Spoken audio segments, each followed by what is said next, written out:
여러분, 이런 로고 달린 USB 한 번쯤은 보셨죠? 편의점이나 다이소에서 볼 수 있는 이 USB. 그런데 이 USB를 만든 회사 샌디스크가 최근 미국 주식시장에서 화제의 주인공이 됐습니다. 불과 작년 초만 해도 주당 36달러 수준에 머물렀던 이 회사의 주가는 지난 연말 237달러를 넘어서며 시장을 발칵 뒤집어 놓았습니다. 그런데 이건 시작에 불과했죠. 바로 며칠 전 엔비디아의 젠슨 황 회장이 기조연설에서 이들의 기술력을 언급하자마자 주가는 하루 만에 27.6%라는 기록적인 폭등을 기록하며 사상 최고점을 찍어버렸습니다. 1년도 안 되는 시간 동안 수익률이 무려 550%를 훌쩍 넘긴 셈인데, 우리가 알던 그 샌디스크에 무슨 일이 벌어지고 있는 걸까요? 단순히 USB가 잘 팔렸기 때문일까요? 그 비결을 알아봐야겠습니다. 서두에 말씀드린 놀라운 주가 상승률, 이건 어느 날 갑자기 하늘에서 떨어진 행운이 아닙니다. 샌디스크라는 이름 뒤에는 반도체 업계의 판도를 바꾼 3명의 천재가 있었는데요. 때는 1988년 엘리 하라리와 산자이 메우로트라 그리고 잭 유안이 의기투합해 썬디스크라는 회사를 세우면서 전설이 시작됩니다. 처음에는 이름에 강렬한 태양 로고를 받고 아주 야심차게 출발했죠. 그런데 이들이 주목한 기술은 당시 컴퓨터 세상을 지배하던 묵직한 하드디스크가 아니었습니다. 바로 소리 없이 데이터를 저장하는 플래시 메모리였습니다. 여러분, 1991년이면 컴퓨터 한 대가 안방 책상을 통째로 차지하고 부팅하는 데만 한 세월이 걸리던 시절이잖아요. 그때 이 젊은 기업이 사고를 하나 칩니다. IBM의 전설적인 노트북 브랜드인 싱크패드에 무려 20MB 용량의 SSD를 납품하는 데 성공한 겁니다. 지금 기준으로 보면 고화질 사진 한 장 겨우 담길까 말까한 용량이지만 당시로서는 이건 혁명이나 다름없었습니다. 웅웅거리는 모터 소리도 없고 노트북을 들고 이동하다가 살짝 부딪혀도 데이터가 날아가지 않는 저장 장치라니 당시 엔지니어들에게는 그야말로 충격적인 사건이었죠. 그리고 1995년 이들은 사명을 지금의 샌디스크로 변경하며 제2의 도약을 선포합니다. 2000년부터는 일본의 도시바와 손을 잡고 메모리 개발 및 생산 공장에 공동 투자를 시작합니다. 이건 단순한 협력을 넘어 한국의 삼성전자라는 대기업에 맞서기 위해 선택한 생존 동맹이었습니다. 그 결과는 정말 대단했습니다. 그 당시 편의점이나 대형마트 계산대 옆에서 무심코 집어들던 그 빨간 로고의 USB 드라이브가 전 세계 시장 점유율 1위를 차지하며 그야말로 시장을 삼키기 시작합니다. 학교나 사무실에서 돌아다니는 USB 둘 중 하나는 샌디스크라는 말이 나올 정도였으니까요. 심지어 이들은 산사라는 브랜드로 MP3 플레이어 시장에도 진출했는데, 이게 북미 시장에서 애플 아이팟의 뒤를 이어 점유율 2위를 기록할 만큼 기세가 대단했습니다. 말 그대로 플래시 메모리의 대중화를 이끈 장본인이자 우리 디지털 추억의 저장소를 독점했던 기업이었던 셈이죠. 하지만 빛이 강하면 그림자도 깊어지는 법입니다. 샌디스크가 가성비를 앞세워 시장 점유율을 무섭게 높여가는 동안 사용자들 사이에서는 조금씩 불만의 목소리가 나오기 시작했습니다. 혹시 여러분도 이런 적 없으신가요? 잘 쓰고 있던 USB를 꽂았는데 갑자기 쓰기 금지 에러가 뜨면서 데이터가 하나도 수정되지 않아 당황했던 경험 말이죠. 혹은 운영체제를 설치하려고 샀는데 설치가 안 된다거나 하는 호환성 문제도 꽤나 빈번했습니다. 이런 사소한 기술적 결함들과 서비스 정책에 대한 불만이 쌓이면서 샌디스크의 브랜드 이미지는 조금씩 깎여나갔습니다. 시장에서는 최고의 혁신 기업보다는 그냥 싼 맛에 쓰는 소모품 브랜드라는 프레임이 씌워지기 시작한 겁니다. 게다가 삼성전자가 압도적인 자본력과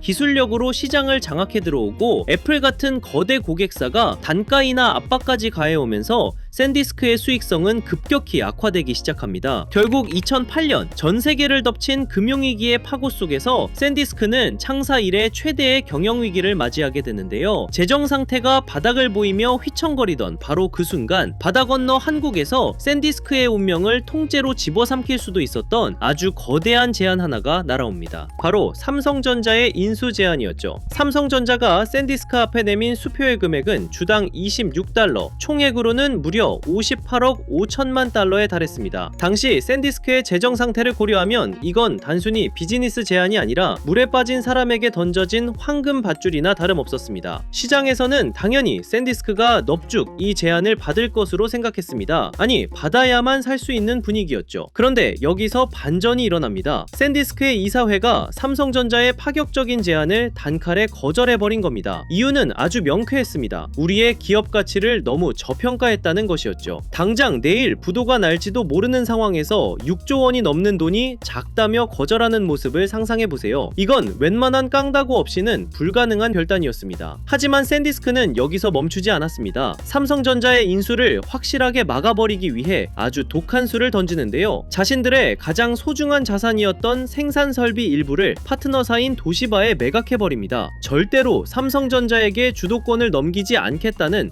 처절한 방어전이었던 셈이죠. 결국 삼성전자는 2008년 10월 경기 불확실성과 샌디스크의 완강한 저항을 이유로 인수 제안을 공식적으로 철회합니다. 샌디스크의 이 결정에 대해 당시 시장에서는 비난이 쏟아졌습니다. 경영진의 자존심 때문에 주주들의 이익을 내팽개쳤다는 비판이 지배적이었죠. 하지만 샌디스크의 생각은 달랐습니다. 자신들이 가진 플래시 메모리 원천 기술과 특허 경쟁력이 언젠가 다시 세상을 지배할 날이 올 것이라고 믿었던 겁니다. 그리고 샌디스크는 2016년 하드디스크의 강자 웨스턴 디지털의 품에 170억 달러라는 거액에 안기게 됩니다. 2008년 삼성이 제시했던 금액보다 3배 가까이 높은 몸값을 받아내며 자신들의 선택이 옳았음을 증명한 셈이죠. 근데 여러분, 이 인수가 해피엔딩이었을까요? 사실 이때부터 샌디스크는 웨스턴 디지털이라는 거대 기업의 그늘 아래서 약 7년 동안 또 다른 암흑기를 보내게 됩니다. 웨스턴 디지털이라는 든든한 뒷배를 얻었으니 이제 탄탄대로만 남았을 줄 알았습니다. 하지만 현실은 생각보다 훨씬 답답했는데요.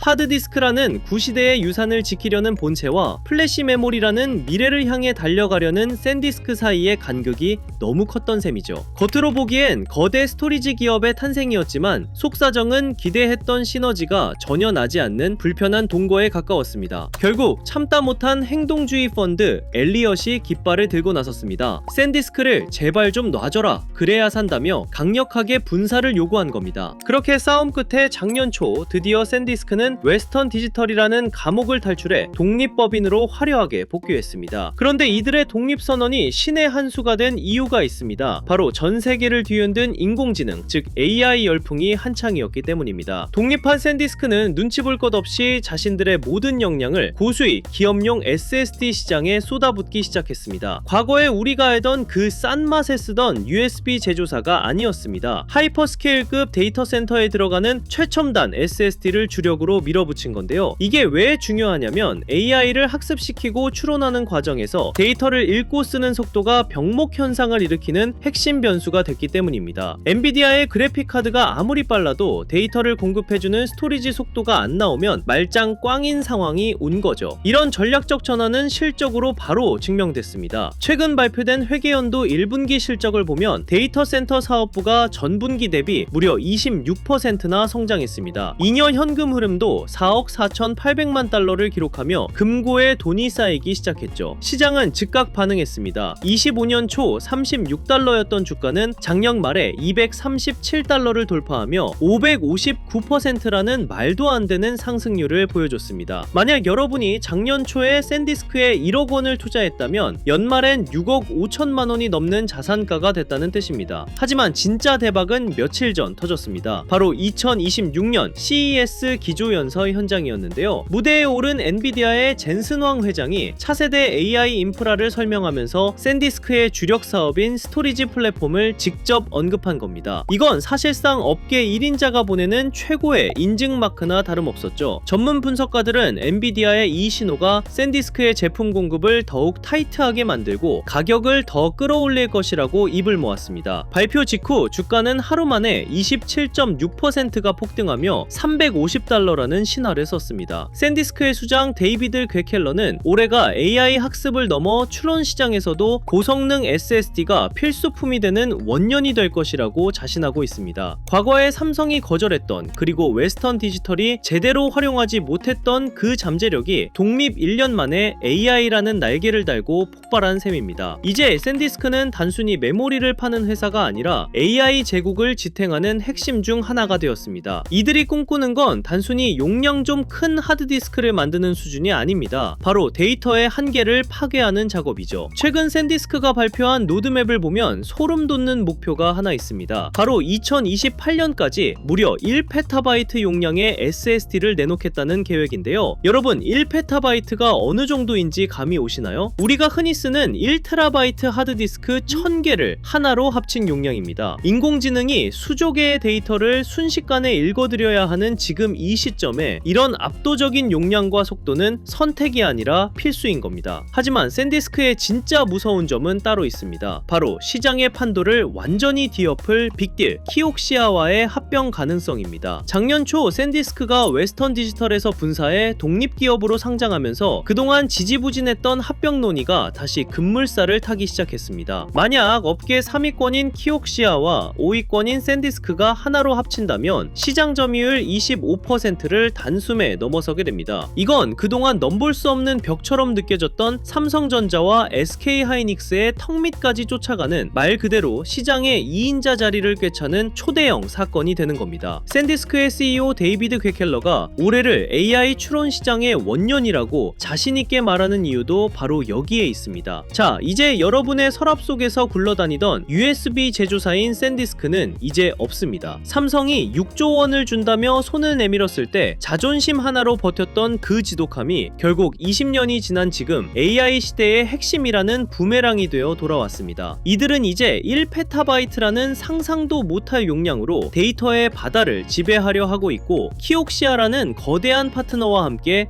삼성전자를 위협하는 라이벌로 성장했습니다. 여러분은 어떻게 생각하시나요? 단순히 운 좋게 AI 파도를 탄 걸까요? 아니면 38년 동안 모래와 원판에 집착했던 기술쟁이들의 집념이 만들어낸 당연한 결과일까요? 확실한 건 이제 여러분의 서랍 속에 있는 그 빨간 로고가 예전처럼 우스워 보이지만은 않을 거라는 사실입니다. 오늘 5분 경제는 여기까지입니다. 안녕히 계세요.